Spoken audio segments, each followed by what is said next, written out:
جبريل فسأله النبي صلى الله عليه وآله وسلم وقال يا جبريل ما هو حسن الخلق. Dan Jibril turun kepada bumi menemui Rasulullah SAW dan Rasulullah bertanya, apakah itu akhlak yang baik ya Jibril? فقال جبريل يا رسول الله حتى أسأل رب العزة. Tunggu sebentar ya Rasulullah, saya akan bertanya kepada Allah Subhanahu wa Ta'ala. ثم نزل جبريل بعد ذلك فقال يا رسول الله السلام يقرئك السلام ويقول لك حسن الخلق هو أن تصل من قطعك وتعطي من حرمك وتعفو عمن ظلمك.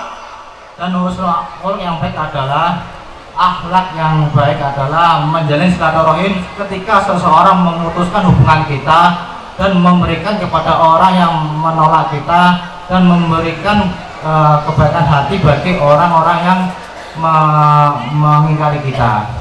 ثم تلا قوله تبارك وتعالى خذ العفو وأمر بالعرف وأعرض عن الجاهلين. Dan berkata Allah Taala, khudil afwa wa'mur bil urfi wa'rid 'anil jahilin. Dan jadikanlah sebagai orang pemaaf dan berbuat yang baik, bahwasanya akhlak yang baik itu termasuk bagi bagian Allah. ثم أراد النبي صلى الله عليه وآله وسلم أن يفسر لنا أيضا ما هو حسن الخلق. Dan kita akan menjabarkan sebagian apa itu akhlak yang baik.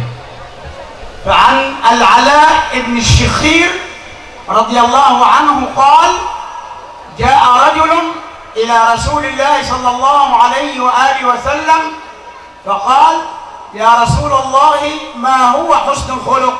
Dan datang seorang sahabat Nabi yang namanya Akhlak, ya Rasulullah, apakah itu akhlak yang baik dan budi pekerti yang santun? فقال ألا تغضب. Dan Rasulullah berkata, janganlah kalian marah. ثم أتاه الرجل عن يمينه وقال يا رسول الله ما حسن الخلق. Dan datang lagi seseorang sahabat Rasulullah, apakah akhlak yang baik itu ya Rasulullah? وقال حسن الخلق هو ألا تغضب. Dan Rasulullah pun menjawab, janganlah kalian marah. ثم أتاه عن يمينه فقال يا رسول الله ما حسن الخلق. ثم عن يساره أيضا وقال يا رسول الله ما حسن الخلق. فقال له حسن الخلق هو ألا تغضب. Dan datang seorang yang dari depan ataupun dari samping kanan ataupun samping kiri, ya Rasulullah, apakah itu akhlak yang baik dan budi pekerti yang santun? Bahwasanya kalian janganlah marah, janganlah marah. ثم جاءه الرجل من بعده أي من خلفه وقال يا رسول الله ما حسن الخلق. قال ما لك لا تفقه حسن الخلق ألا تغضب. Dan datang lagi orang yang di belakang beliau, apakah akhlak yang baik ya Rasulullah? Dan beliau menjawab, jangan kamu marah. والنبي أيضا قد فسر لنا حسن الخلق بقوله البر حسن الخلق. Dan Rasulullah juga memberikan penafsiran juga, bahwasanya akhlak yang baik adalah termasuk sifat yang kebaikan yang kepada orang semuanya, memberikan kebaikan kepada semua orang. البر هو الذي يتصف به الأبرار الذين قال عنهم الحق تبارك وتعالى إن الأبرار لفي نعيم. Dan kebaikan itu yang ada pada seseorang memberikan sifat yang dalam kalimat Allah, innal abrara lafi na'im, bahwasanya orang yang memberikan kebaikan itu mendapat jaminan yang sangat nikmat. والبر في الفقه وفي الشرع هو كل عمل يؤدي بك إلى طاعة المولى تبارك وتعالى ويجنبك سخطه وعذابه. Dan kebaikan itu apakah yang dimaksud kebaikan? Bahwasanya kebaikan itu memberikan faedah kepada semua orang dan menjauhkan sifat tomak kepada semua orang. فكما قلنا أن حسن الخلق هو مجمع والجامع لجميع الفضائل. Dan bahwasanya akhlak yang baik adalah mencukupi semua yang ada pada sifat-sifat manusia. فما هو الفائدة التي تعود عليك أيها المسلم إذا أنت حسن الخلق وحرصت على أن تكون متصفا بهذا الخلق العظيم الذي اتصف به رب العالمين واتصف به سيد الأنبياء والمرسلين. Dan kalian akan tahu apakah itu khasiat yang mempunyai sifat yang akhlak yang baik, yang mana telah tercukupi yang sudah ada dalam Rasulullah, dan termasuk itu pun akhlak yang Allah yang sangat tinggi. أولا حسن الخلق هو صفة الأولياء الصالحين الذين يقربهم إليه رب العالمين ويعطيهم من الكرامات ويعطيهم من القرب ومن المنازل العالية، فصاحب الخلق العظيم هو ولي من أولياء الله. Dan peran pertama bagi yang mempunyai akhlak yang baik adalah termasuk bagian seorang wali Allah yang diberikan keutamaan bagi Allah, karomah-karomah yang diberikan kepada wali Allah dengan mencintai Allah dengan sesungguhnya. لذلك قالت السيدة عائشة رضي الله عنها وهي تروي عن النبي صلى الله عليه وآله وسلم قالت قال رسول الله صلى الله عليه وآله وسلم ما جبل ولي لله إلا على السخاء وحسن الخلق. Dan Allah memberikan contoh kepada wali-walinya bahwasanya seorang wali itu pasti mempunyai peran, yaitu dengan mempunyai akhlak yang baik dan mempunyai kerendahan hati yang ada pada dirinya wali itu tersebut. ومن كرم الحق تبارك وتعالى للمسلمين أنه جعل حسن الخلق هو أخف العبادات وأهونها على الجسد. Dan bahwasanya akhlak yang baik itu sesuatu yang sangat ringan bagi semua orang untuk memberikan suatu perbuatan yang baik kepada semua orang. فعن أبي ذر رضي الله عنه وأرضاه قال لي رسول الله صلى الله عليه وآله وسلم. Dan Abu Dzar bersabda bahwasanya Rasulullah SAW berkata, ألا أدلك على أخف عبادة وأهونها على البدن وأثقلها في الميزان وأخفها على اللسان. Dan saya akan memberikan apakah itu yang dimaksud dengan yang meringankan suatu perbuatan dan bisa memberatkan mizan kita suatu di akhirat dan memeringankan dalam lisan kita. Qultu bala fidaka abi wa ummi ya Rasulullah. Ya Rasulullah, demi ayah dan ibu saya, apakah itu Rasulullah? Qala ya Aba Dzar alaika bitulis samti wa husnil khuluq. Dan yaitu apakah itu semua? Ya Abu Dzar, kamu harus menahan ucapan dan berakhlak yang baik. Fa innaka lan taf'ala khairan minhuma. Dan tidak ada yang bisa melakukan itu kepada semua orang. Wa husnul khuluq lahu fawaid 'azimah. Minha anna sahibaha lahu al-bushra fi al-hayat ad-dunya wa lahu husnul khatimah 'inda al-wafa.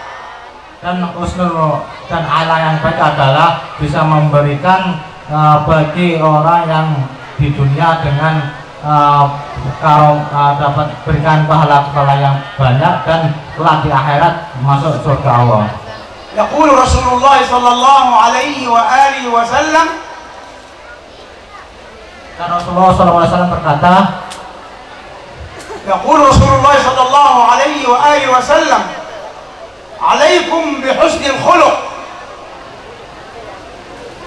dan Rasulullah berkata, kalian harus berbudi yang baik. Wa sahibu husnil khuluq يأتي يوم القيامة في أعلى منزلة من القرب من الله ومن حضرة النبي صلى الله عليه وآله وسلم. Dan orang yang mempunyai tingkatan, punya akhlak yang baik, bahwasanya kedudukan bagi dia sangat agung di mata Allah dan dekat para Rasulullah SAW. يقول صلى الله عليه وآله وسلم مبينا فضل حسن الخلق قائلا إن هذه الأخلاق من الله. Dan Rasulullah menjelaskan bahwasanya akhlak yang baik itu termasuk bagi akhlak Allah. يعني إن هذه الأخلاق هي موهبة وعطاء من الله تبارك وتعالى. Dan bahwasanya akhlak yang baik itu bahwasanya itu semuanya bersumber dari Allah Subhanahu wa taala. فمن يرد الله به خيرا يرزقه خلقا حسنا. Dan bahwasanya bahwa Allah menginginkan seseorang untuk berbuat baik, maka Allah memberikan rezeki berupa akhlak yang baik kepada semua orang. ومن يرد به سوءا يرزقه خلقا سيئا. Dan ada orang yang menginginkan perbuatan yang jelek, maka Allah akan memberikan keburukan dalam perbuatannya. وصاحب حسن الخلق يأتي يوم القيامة وليست في صحيفته أي ذنب. Dan orang yang mempunyai budi yang baik, kelak di akhirat di sofa ataupun kertas pahalanya dia tidak ada dosa sama sekali. فيكفي أن حسن الخلق هو المقصود بقوله تبارك وتعالى وأتبع السيئة الحسنة تمحوها. Dan yang termasuk dengan akhlak yang baik adalah wa'ati sayyi'ata tam'ahuha. Dan akhlak yang baik, kebaikan yang baik itu bisa membuang perbuatan yang jelek. يعني سيدنا رسول الله صلى الله عليه وسلم ينبهنا بقوله أن تتبع السيئة الحسنة. Dan Rasulullah bersopan kepada kita, saat kita diberikan kejelekan kepada orang, maka kita balas dengan akhlak yang baik. مصداقا لقوله تبارك وتعالى فإن الحسنات يذهبن السيئات. Dan Rasulullah berkata bahwasanya perbuatan yang baik itu bisa membuang dosa-dosa ataupun perbuatan yang jelek. يقول صلى الله عليه وآله وسلم مبينا أثر حسن الخلق في بياض صحيفة المؤمن وفي محو الذنوب عنها. يقول صلى الله عليه وآله وسلم حسن الخلق يذيب السيئات كما يذيب الماء الثلج. Dan Rasulullah SAW mensifati bahwasanya akhlak yang baik itu yaitu termasuk akhlak yang baik yang bisa membuang sifat-sifat yang jelek, sebagaimana air yang bisa membuang air es. وسوء الخلق يفسد العمل كما يفسد الخل العسل. Dan perbuatan yang jelek itu bisa merusak diri kita sendiri sebagaimana madu yang kena cuka. كما أن لحسن الخلق منزلة عظيمة يوم القيامة. Bahwasanya akhlak yang baik adalah mempunyai tingkatan yang sangat tinggi bagi Allah kelak di akhirat. يقول صلى الله عليه وآله وسلم إن من أحبكم إلي وأقربكم مني مجلسا يوم القيامة أحسنكم خلقا. Dan kelak di akhirat yang dekat sama aku, yang aku cintai, bahwasanya orang yang mempunyai kedudukan dengan akhlak yang baik dan budi pekerti yang santun. وإن صاحب الخلق السيء يلقى الحق تبارك وتعالى وهو ليست له حسنة عند الله. Dan orang yang mempunyai perbuatan yang jelek di mata Allah tidak mempunyai semua amal yang baik, semuanya penuh dengan dosa. فيكون مصيره إلى جهنم وبئس المصير. Dan jalan bagi orang yang mempunyai perbuatan jelek yaitu adalah neraka jahanam. يقول صلى الله عليه وآله وسلم أتدرون ما المفلس. Dan Rasulullah berkata, apakah kamu tahu orang-orang yang benar-benar merugi? فقالوا المفلس فينا من ليس له درهم ولا متاع. Yang dimaksud, yang sahabat berkata bahwasanya yang dimaksud bukan saya tidak mempunyai dirham ataupun dolar. قال لا, المفلس هو من أتى بصلاة وصيام وحج وعمرة ثم جاء وقد ضرب هذا وشتم هذا وأخذ مال هذا وسب هذا وقتل هذا فيأخذ هذا من حسناته وهذا من حسناته وهذا من حسناته حتى إذا فنيت حسناته أخذ من سيئاتهم فطرحت عليه ثم طرح في النار. Nah, bahwasanya orang yang merugi itu adalah orang yang selalu melakukan sholat, puasa, zakat, sedekah, tetapi amal perbuatannya dia penuh dengan kejelekan, sering memukul semua orang dan menghina seseorang. Amal yang dia berbuat sholat itu akan hilang karena dia memukul orang, akhirnya dia hanya masuk neraka. فسوء الخلق شؤم على الإنسان في الدنيا والآخرة. Bahwasanya Allah yang baik adalah mempunyai keagungan bagi semua orang di dalam agama ini. يقول صلى الله عليه وآله وسلم الشؤم سوء الخلق. Dan racun bagi orang yang mempunyai perbuatan jelek adalah yang mempunyai budi pekerti yang jelek, yang enggak sopan. ما معنى الشؤم؟ الشؤم هو سوء العاقبة في الدنيا وسوء المآل في الآخرة. Dan racun adalah, yang dimaksud beliau adalah racun yang tidak mempunyai bukti yang baik dan tidak menghargai sesama manusia. وإن الحق تبارك وتعالى وحضرة النبي بريئون يوم القيامة من سوء الخلق. Dan kelak di akhirat bagi orang yang mempunyai anak yang baik termasuk orang yang tersesat. يقول صلى الله عليه وآله وسلم صاحب حسن الخلق ليس من الإسلام في شيء. Dan orang yang mempunyai pekerti yang jelek sama sekali bukan dari golongan orang-orang Islam. وهناك حديث طريف عن صحابية اسمها حبيب. Dan ada yang namanya sahabat Nabi namanya Ummu Habib. هذه حبيب تزوجت زوجا ثم مات زوجها وتزوجت رجلا آخر. Dan Ummu Habib meninggal istrinya dan Ummu Habib menikah lagi.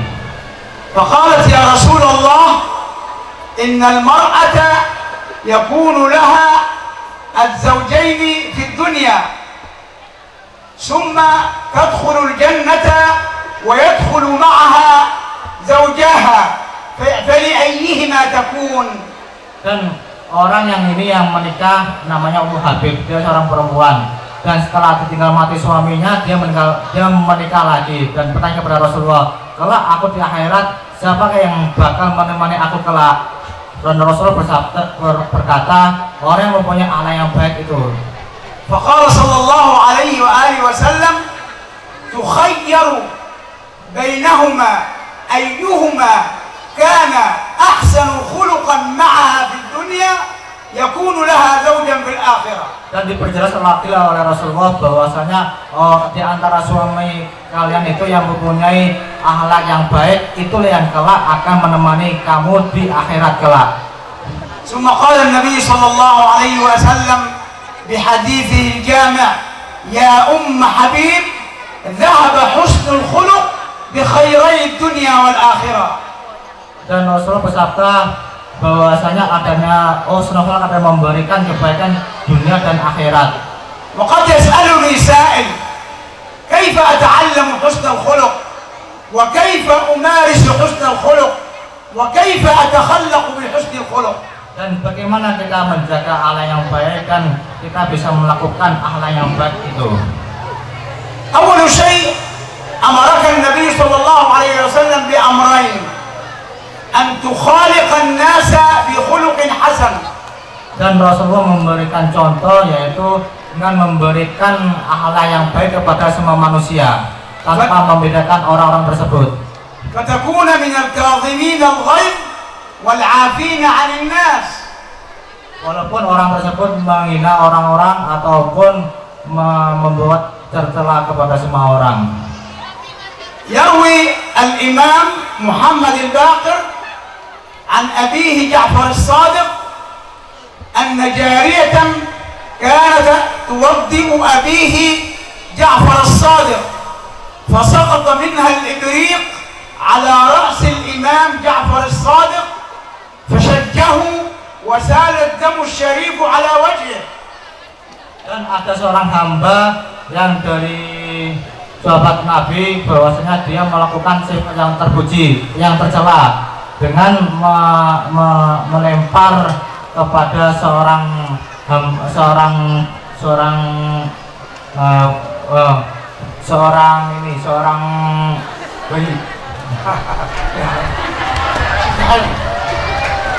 شج رأسه قطع رأسه ونزف منه الدم. Ada seorang budak yang melempar ke kepala orang tersebut, akhirnya terkena kepalanya. فنظر إليها فقالت يا ابن رسول الله والكاظمين الغيظ. Ya Rasulullah, itu termasuk perbuatan yang tercela yang tidak patut untuk ditiru. فقال كظمت غيظي فقال كظمت غيظي خلاص أنا كظمت غيظي. Akhirnya saya akan merelakan dia, aku akan mengikhlaskan dia walaupun saya terkena sama seorang budak. فقالت والعافين عن الناس. Dan kita memberikan kemaafan kepada semua orang. يعني هي تريد أن تذكره بالآية والكاظمين الغيظ والعافين عن الناس. Walaupun kita tersakiti sama orang, kita tetap memberikan kebaikan pada semua orang. فقالت والله يحب